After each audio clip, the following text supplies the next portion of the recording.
Hello all, welcome back to another new video of learn with Bhavna. आपको जैसे कि पता है हम क्वेश्चंस कर रहे हैं, assignment question for July 24 and Jain 25 admission intake students, जिसमें कि हमने ऑलरेडी क्वेश्चन 8 कंप्लीट कर दिए आपके MSc 001 सोशियोलॉजी ऑफ एजुकेशन का। और आज हम करने जा रहे हैं क्वेश्चन 9। इसके बाद this is our second last question. एक और क्वेश्चन इसके बाद होगा and then we would be finished with MSc 001।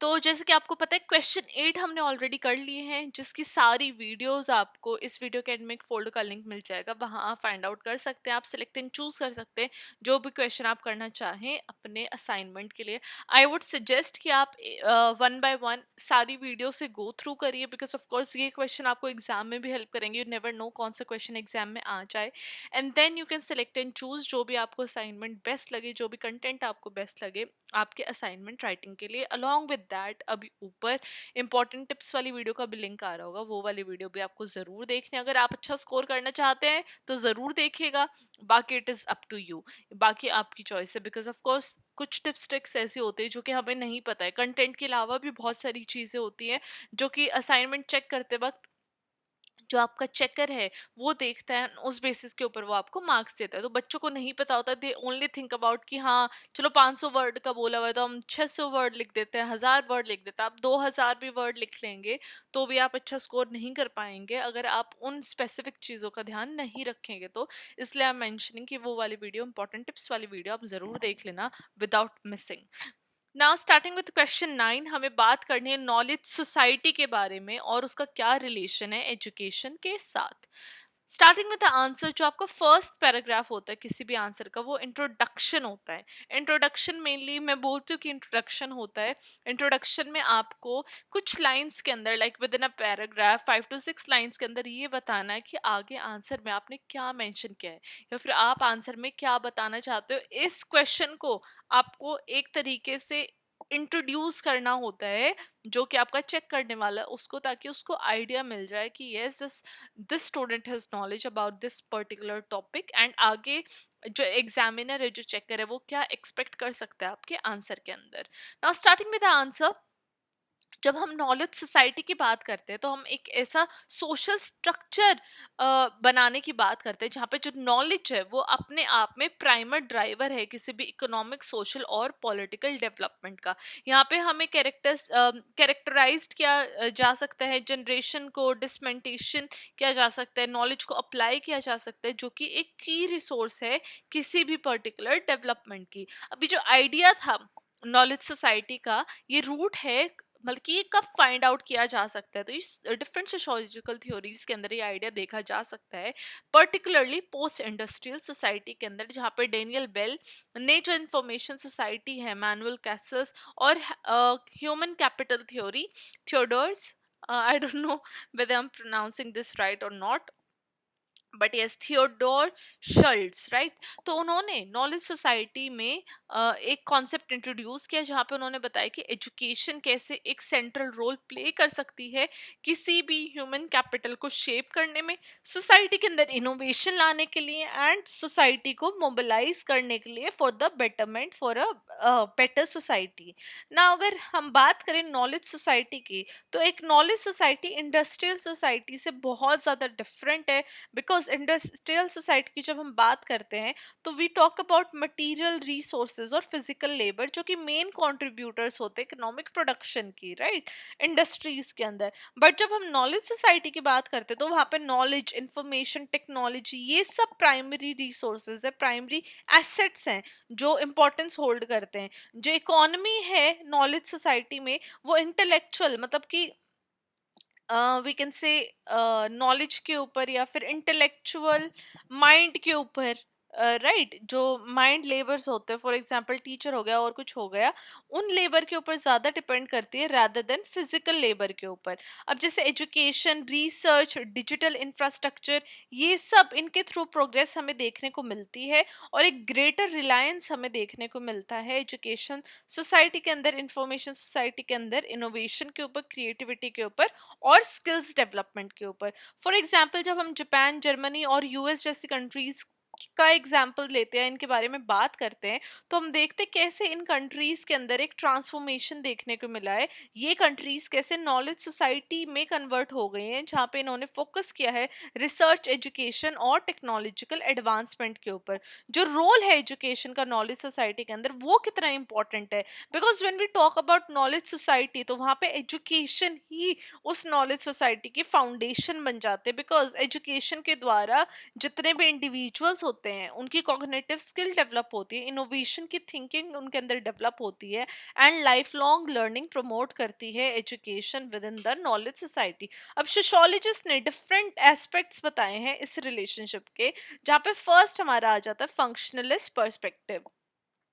तो एमिली डर्कहाइम के अकॉर्डिंग एजुकेशन एक बहुत इंपॉर्टेंट रोल प्ले करती है सोशली लोगों को इंटीग्रेट करने में, और नॉलेज को भी एक जनरेशन या वन पर्सन से टू वेरियस पीपल में ट्रांसमिट करने के लिए। जब हम नॉलेज सोसाइटी की बात करते हैं तो एजुकेशन हेल्प करती है लोगों को कि वो स्पेशल स्किल्स जितने भी रिक्वायर्ड है डिफरेंट प्रोफेशंस के लिए, वो उन स्किल्स को गेन कर सके, उन स्किल्स को जान सके, राइट। तो ये फंक्शनलिस्ट पर्सपेक्टिव है। फॉर एग्जांपल अगर हम फिनलैंड की बात करें तो वहाँ पे एजुकेशन सिस्टम एम्फसाइज करता है कि क्रिटिकल थिंकिंग डेवलप हो, डिजिटल लिटरेसी लोगों को प्रोवाइड की जाए, और रिसर्च ऐसी हो कि हाईली स्किल्ड वर्कफोर्स एक कंट्रीब्यूट हो सके, हाईली स्किल्ड वर्कफोर्स कंट्री को मिल सके।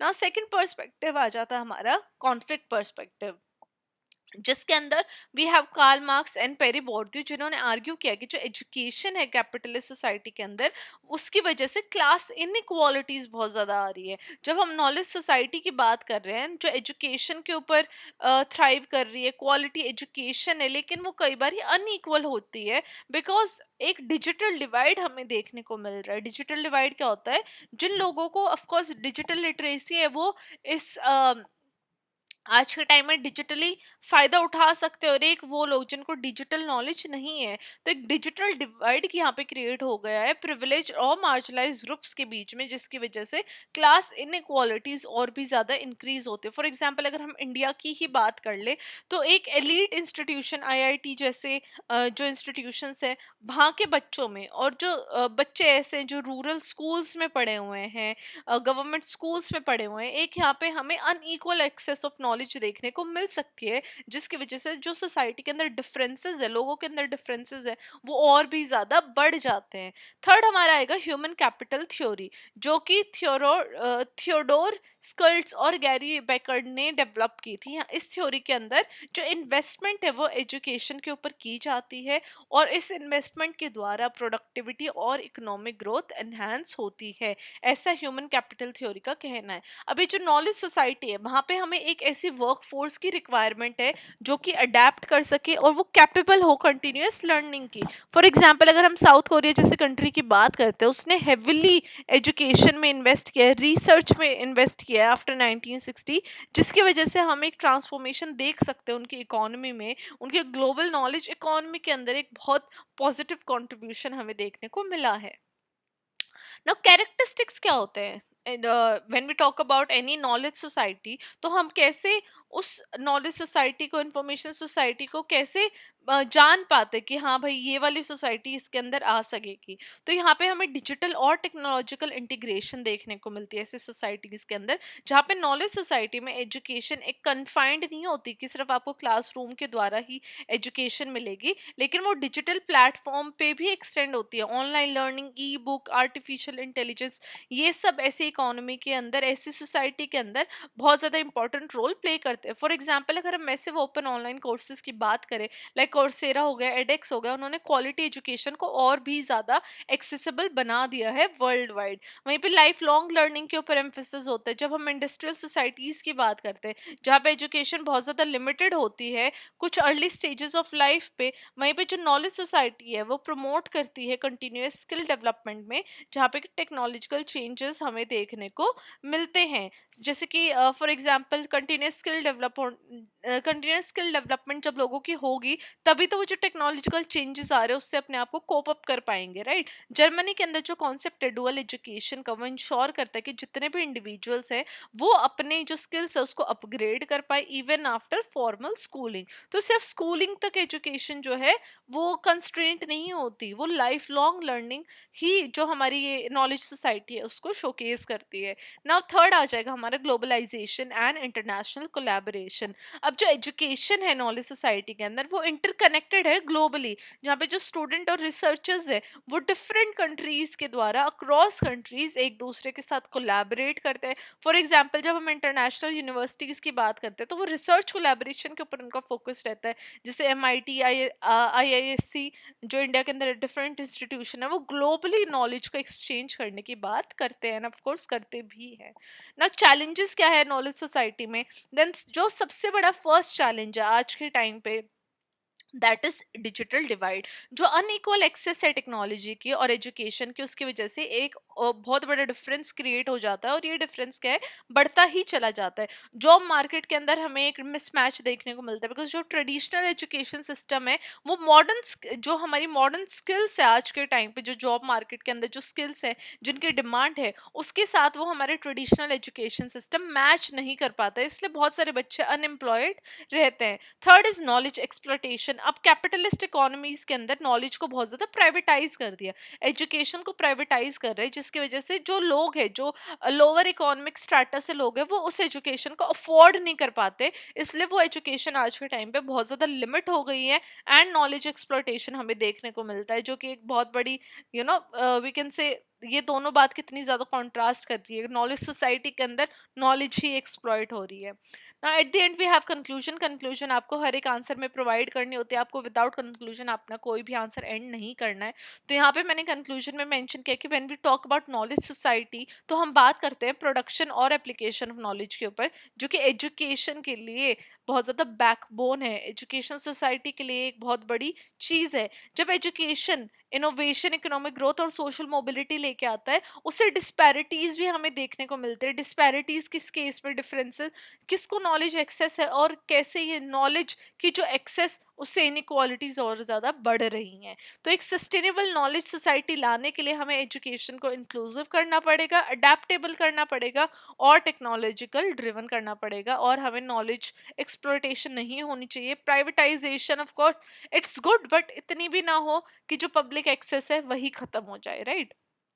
तो ये हमारा आंसर था, जहाँ पे हमने देखा नॉलेज सोसाइटी के बारे में, जाना थ्रू डिफरेंट पर्सपेक्टिव्स और उसकी क्या लिमिटेशंस है और कैसे हम we can find out which society is a knowledge society. तो वो भी मैंने आपको पॉइंट्स प्रोवाइड करने की कोशिश की। Let me know how do you like the answer, and आप भी मुझे बता सकते हैं कि weather India is a knowledge society और नॉट, एंड आपकी नज़र में नॉलेज सोसाइटी के बेनिफिट ज़्यादा है या फिर डीमेरिट ज़्यादा है, वो भी आप मुझे कमेंट बॉक्स में ज़रूर आंसर करना।